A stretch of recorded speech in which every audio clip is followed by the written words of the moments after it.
The Soybean School on RealAgriculture.com is brought to you by Pride Seeds, Aragon LQ Pre-Harvest Weed Control, and Cruiser Max Vibrance Beans.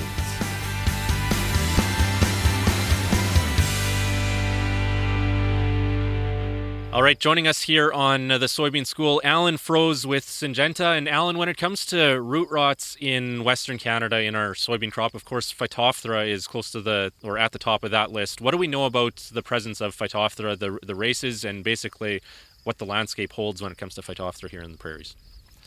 Yeah, so the Manitoba Pulse Growers released a paper a couple years ago. They had done a lot of work and to identify what races we have, the predominant races here in Manitoba. And those findings said that race 3, 4, 25, and 28 were the dominant races, with 4, at least at that time, was the most prevalent within our soils.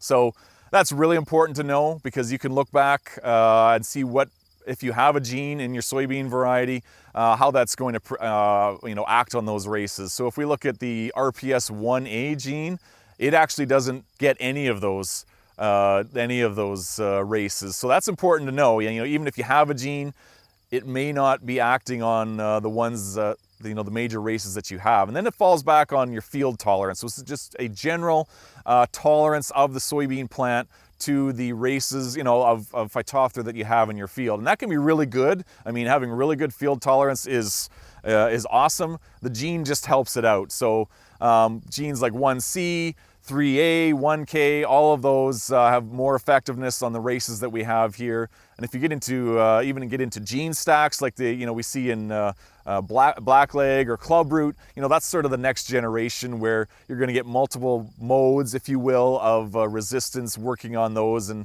combine that with good field tolerance, and you're going to have a really good phytophthora product to withstand anything, almost anything that you see in your field. I guess there are 3 main real ways to prevent phytophthora or manage it. And is this a fair way of describing it? We have field selection, and that would have to do with our soil type, whether it's heavier or lighter ground, whether we have that water ponding issue or pooling on the surface. We have crop rotation, and then also the genetic resistance within the plant. Is that fair to kind of sum it up as those 3 being factors in it, along with, of course, weather and things that are out of our control? Yeah, absolutely. Soil type is a major factor, and without excess rain, you're really not going to see phytophthora at all. So on a dry year, phytophthora is not an issue, but years like this where we've had some really huge rains because of all the thunderstorms, phytophthora is going to show up a lot more, and you're really going to actually test your variety and find out just how strong its phytophthora package actually is. Okay, so speaking of the strength of that package, to make that comparison to blackleg in canola, years ago we had blackleg resistant canola varieties come onto the market, and for a while we thought blackleg was sort of a disease of the past in Western Canada, and it's since come back, and we now know that the pathogen has evolved or adapted to that resistance. Could we see the same thing with phytophthora and soybeans here? Absolutely. Yeah, it's in fact I heard there might have even been some 3A resistance to the 3A gene.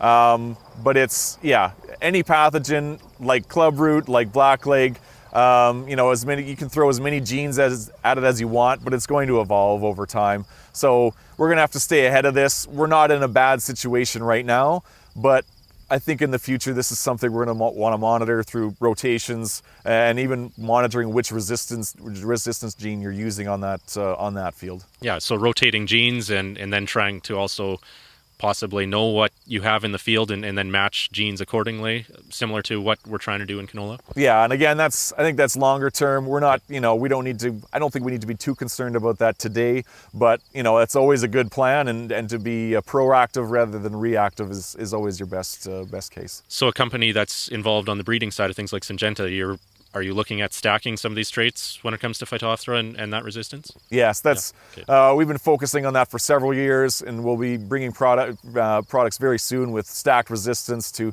help with all the phytophthora issues, not only here, but across Canada. All right, cool. Thanks for your time. Very interesting, Alan. Thank you.